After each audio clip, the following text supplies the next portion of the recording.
On paper now, as we take a look at the tail of the tape, at 30, Akinwande, 7 years older than Williams, at 6'7". Big 5-inch height advantage for Akinwande. And Akinwande nearly 16 pounds heavier than Williams. 5.5-inch reach advantage, Akinwande. WBA rules, BO rules for this championship fight. Scoring under the 10-point must. 3 judges will score. No standing 8 count. 3 knockdown rule is in effect. The ref or doctor can stop the fight under California law. A fighter cannot be saved by the bell except in the final round. If an accidental foul occurs before the end of the 3rd round, it's a no decision. After the completion of the 3rd round, they go to the scorecards. Only completed rounds are scored. So here in the hot Mojave Desert, we're closing in on our featured attraction, the WBO Heavyweight Championship. Henry Akinwande versus Jeremy Williams. Set for the official introductions. Here's our ring announcer, the classy Jimmy Lennon Jr. Ladies and gentlemen, before we present our featured attraction at this time, I'd like to ask you to rise for the singing of the national anthems. First, ladies and gentlemen, we present the Indian anthem flag song, which celebrates the spirit of the warrior. It will be performed by Willie Calloway Jr., Tom Luna, and Del Leslie.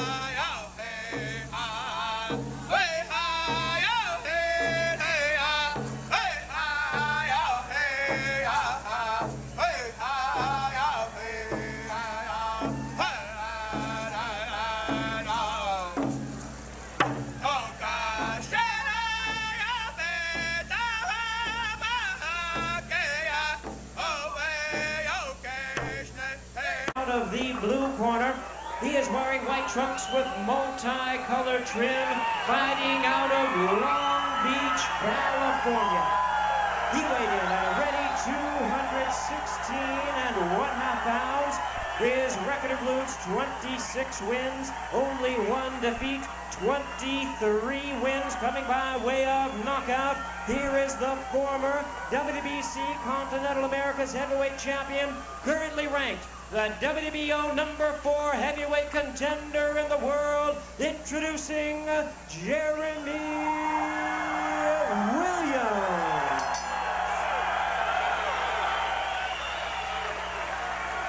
And his opponent across the ring for this vacant title bout. He's fighting on my right out of the red corner, wearing solid black trunks and fighting out of Dulwich, England. He weighed in at 232 pounds. He is unbeaten in his campaign in the ring with 29 wins, no losses, 1 draw, with 17 wins coming by way of knockout. Here is the former European and Commonwealth heavyweight champion and currently ranked the WBO #3 contender, introducing the undefeated Henry Akinwande. Once again, our referee in charge now to give instructions, Raul Caiz. Gentlemen, I gave your instructions downstairs. I expect everybody to commands at all times. Remember, this is the WBO Heavyweight Championship of the world. Bone here, on down is a low blow. Keep your punches up, shake hands. Good luck to both of you. Well, here at Fantasy Springs in Indio, as you look at Henry Akinwande, chiseled, well-defined body, nothing fancy. Almost looking disinterested as he gets ready for this fight against Jeremy Williams. Frisky, confident, improving with his power. The temperature is actually down to about 97 degrees. It started at over 120 when we began the broadcast a little over an hour ago. And Williams comes charging around at Akinwande. The winner has to fight Alexander Zolkin in 120 days. You have to be impressed with Jeremy Williams' passion for this fight. He is so upbeat and he wants it bad. Akinwande still looks like he's not even mad about anything yet. Williams, a natural righty who can switch to southpaw, looking to barrel right in. He does have a suspect chin, and there's a left hook by Jeremy Williams that was blocked. So far, it's all the aggression of Jeremy Williams, which is exactly what he told us, and that's what's reflected here. Now, so far, Akinwande is just trying to get himself organized for a counterpunch. Jeremy Williams using the brawling tactics. I got you. Let's go. You know, Jeremy's leaping in with that hook just a little bit too long. He's got to work in and then jump in with it, then hook with it. Akinwande doesn't like this, of course. He likes to fight from the outside. He is inexperienced in brawl. That's exactly what Jeremy said. He didn't like it inside. That's where I'm going to carry it. I'm going to carry this fight right to his guts. And he's there. There's where he's at. But he's too wild coming in, Bobby. I say, Jeremy, he's too wild. He's unloading that hook from too far away. He's going to jump into a punch at that range. He's got to work him behind a jab. Pick that jab counter over the top. Pick it. Come underneath. Again, Williams with the left hook. He comes pouncing right on top of Akinwande, who punches his way out. Williams just smiles at him. Well, Akinwande's finally getting mad. Akinwande belting him to the body with a straight left. He finally got mad because up to that point he was ice cold. He just couldn't make up his mind when to get started. I think he's decided, I better get started. This guy means to kill me. Akinwande going to the jab. Williams, we'll see if he settles down and just tries to get inside underneath the long jab of Akinwande. Jeremy started with the big hook, and now he's trying to take a right hand over the top too. See him trying to turn it over and almost come up over the top and rip it down. He's not giving Akinwande the chance to throw that jab. That's what his game plan was. Come in, smother the jab before it starts. See, he's jabbing going back, which is almost nothing. I mean, a jab going back is like leaving your card at the door but not going through. Williams, a late replacement for the injured Alexander Zulkin, has not seen tapes or ever seen Akinwande fight live. But he works out with a guy bigger than him, so size is no problem as far as Jeremy says. Hell, I work out with a bigger guy than him. He works out with a 6'8" guy. Akinwande's 6'7". And he gets thrown to the canvas. I'll tell you what, this fight is going to take a toll on both fighters. With all the wrestling, all the banging, the elbows, the heads, the shoulders, this is a rough type of fight to weather without getting tired early. And there's the bell to end a wild opening round. Tough round to score. He promised action, he gave action. That's the important Now I have to thing, give it to him for aggression. That's the only way I can see it. Put your legs out. Put your legs out and relax. Just relax. Well, we won't now, but you know what to do. Hey, Jeremy, you won that round. You're going to settle down a little bit more. I don't want you waiting back at all. You see, you set the pace here. Let's keep that pace. Now, a little bit more controlled pace. Take some deep breaths. Here we go. Bucket in front of him so he can spit. Right there. Nice and relax. Let's go now. Good. All right, you got the jitters out now? Now, slick and body, slick and body. He's going to look for uppercuts off your body shot. So keep your hands in Take tight. a look at some of that action. It was so wild for me. He was throwing a right uppercut. No, it was a jab. I thought it was a hook that missed by a mile, and then he just gets spun around. That's a football move, Bobby. Get another look at it, you'll see that he's trying to counter his Akinwande. He misses, but the arms get tied up. He spins, pivots, and just flips him onto the ground. You know, you heard Joe Goosen say they want him to settle down in the Jeremy Williams corner. And again, the WWF tech. Akinwande has never been down. Williams, who started out as a cruiserweight, has been down several times early in his career. He's put on weight and he has developed power. Akinwande is pushing him around like if he was a little doll. He picks him up like if he was a doll. Nice straight right hand there by Williams to the body. What he's doing here, me and Tommy kind of calling Jim, is slow walking the guy down, put your hands up, block, walk to him, keep walking to him, and just bang. Combination by Akinwande. The straight right hand. Uppercut, follows it up with a straight right hand, and he swarms all over Williams. Williams fights his way out, and he's troubled by an eye now. Jeremy Williams blinking the right eye feverishly. Back goes Akinwande. He's taking most of those shots on the gloves, but that's an awful lot of pressure on him. That one he took on the side of the head. One of those right hands was very clean. I think Jeremy was in a little bit of trouble, but weathered the storm, tried to get Akinwande to make a mistake and come off the rope with some leverage. He's got a nick on the left side of his face, has Jeremy Williams, and Akinwande senses he can finish this now. Akinwande now dictating the pace, unlike the first round, continues to apply the pressure.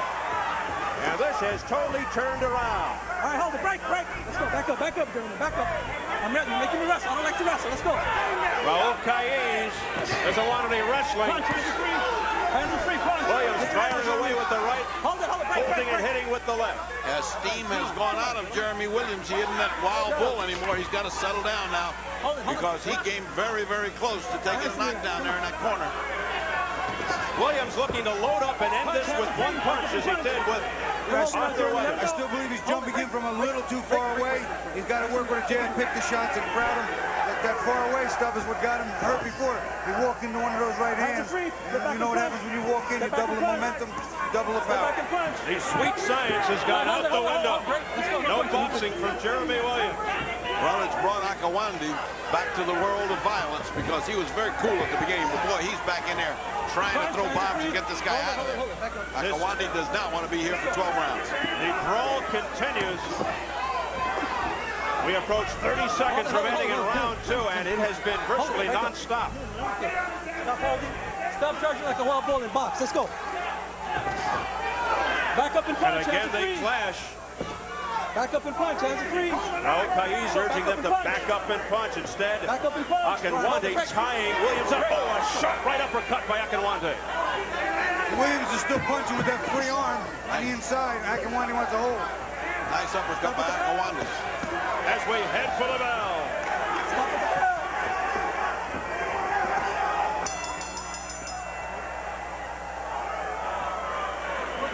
Jeremy doesn't look too good going back to the corner. He said he broke his finger, Williams. You'll be all right. It's probably more bruised than it is broken. You can't worry about it now, baby. It's a knuckle, okay? We can live with that. Jeremy, which hand? Left hand? You got to use it. You got to use it.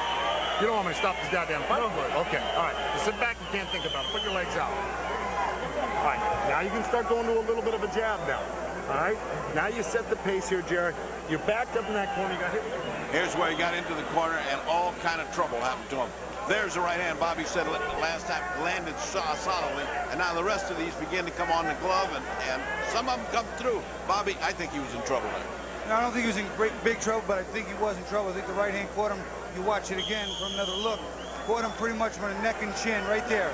Gave him a nice jolt. You see his head?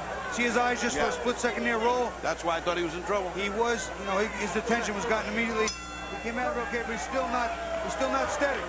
And now he's got a problem with a broken hand. Jeremy Williams feels that he broke his finger. We understand it's the left middle finger on the left hand. Of course, you heard Joe Gooshin say it's probably only a bruise. It feels like it's broken, but it's only a bruise. Or as they used to say in the corners, you broke it, can't break it anymore, can you? Go ahead, you can't. None else you can do about this fight. Except the guy says, yes, but it hurts. A broken finger hurts. I know the feeling. I've broken a couple different knuckles in the metacarpal, so. Nice right hand. Jeremy Williams. Nice. Oh, there goes Williams. What a shot by Akinwande out of nowhere. Straight right hand, the same punch. Set up with the jab, same punch. It's over. That's it. No way.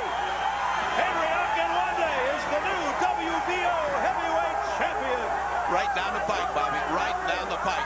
Well, there were some questions about just how durable Jeremy Williams could be at 216, and some people question how much of a chin he really had. Akinwande not the biggest of punches, but that was a clean right hand.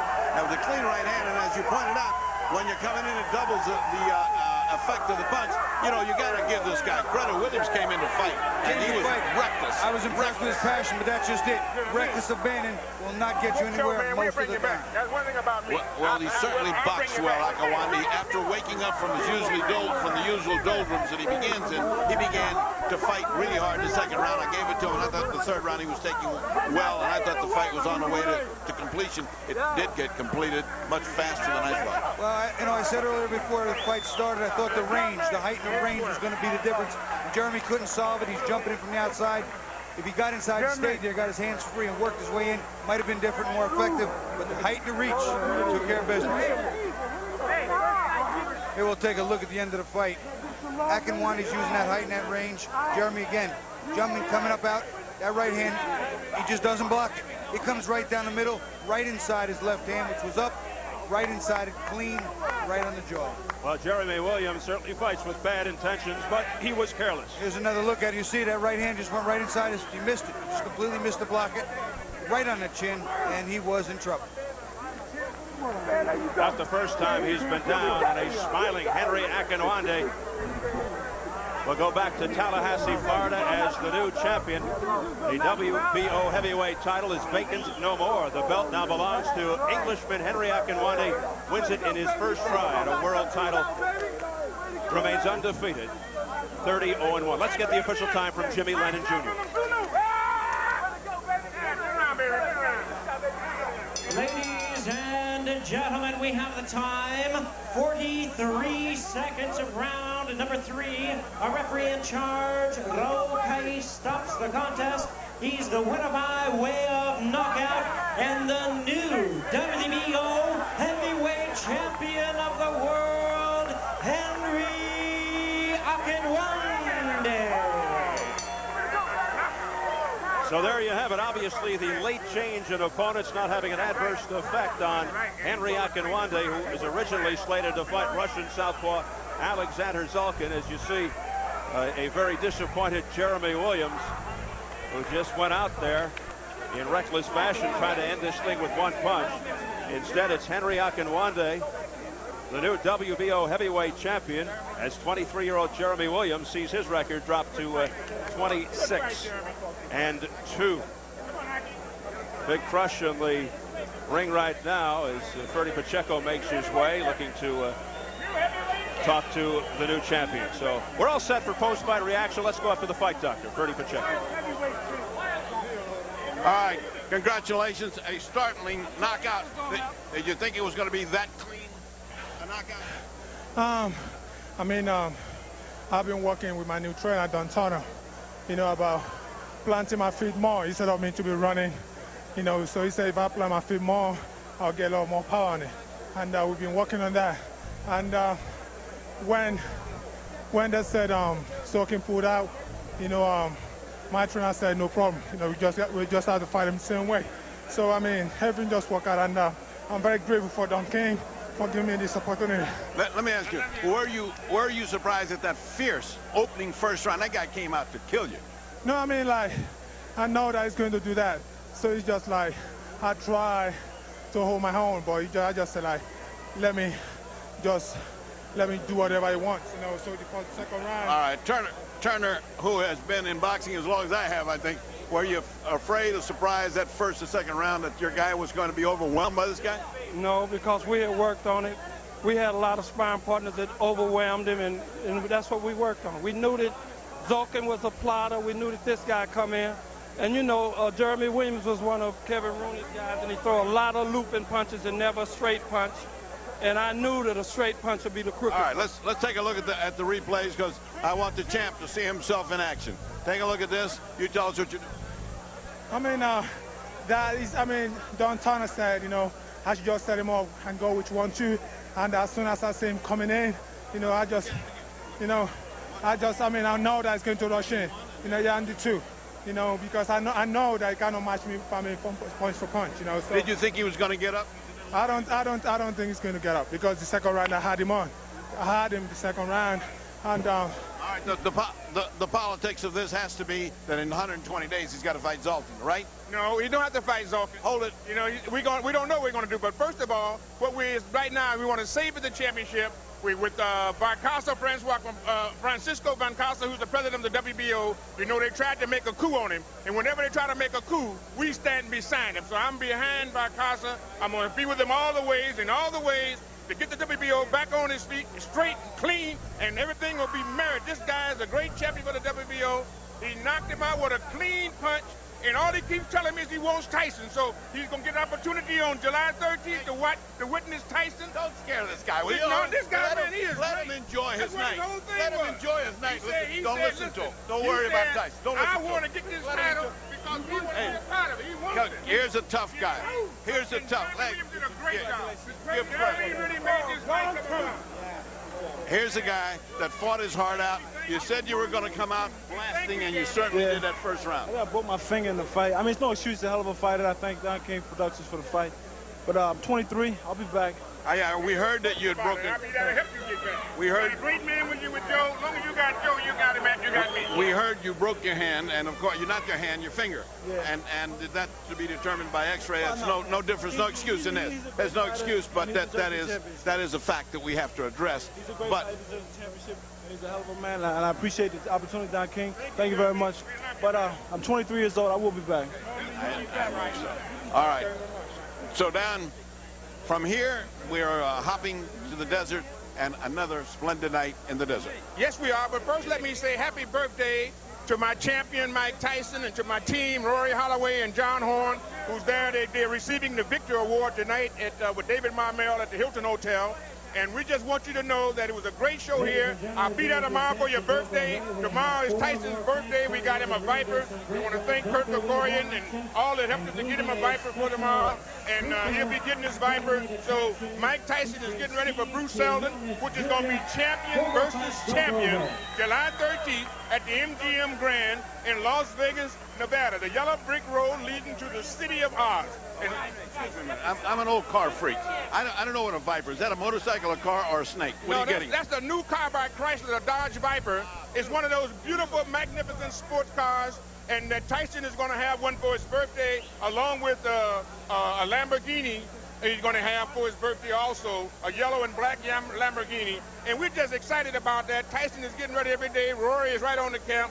John working very close with me, and we say happy birthday, Tyson. We'll be there to celebrate with you tomorrow. And now we got a new champion for you to come up and challenge you. So this really makes it a total unification of the world champions as Tyson goes down the road, taking on all comers. And a good card. Let's talk about it a minute, Ferdy. You got Trinidad is going to be fighting on that card, which is the best welterweight in the world. We challenge any welterweight in the world. That means Pernell Whitaker come on out of hiding. Ike Quartey, who has to fight Overcar. When he fights Overcar, if he should be lucky enough to get by over, then he has to take on Trinidad. Trinidad is the #1 welterweight in the world. Then we got Terrible Terry Norris, the junior middleweight super welterweight, who also will be fighting on the card on July 13th. And we have that fabulous, beautiful lady, a champion in her own right, Christy Martin, who all the people of the world love and see.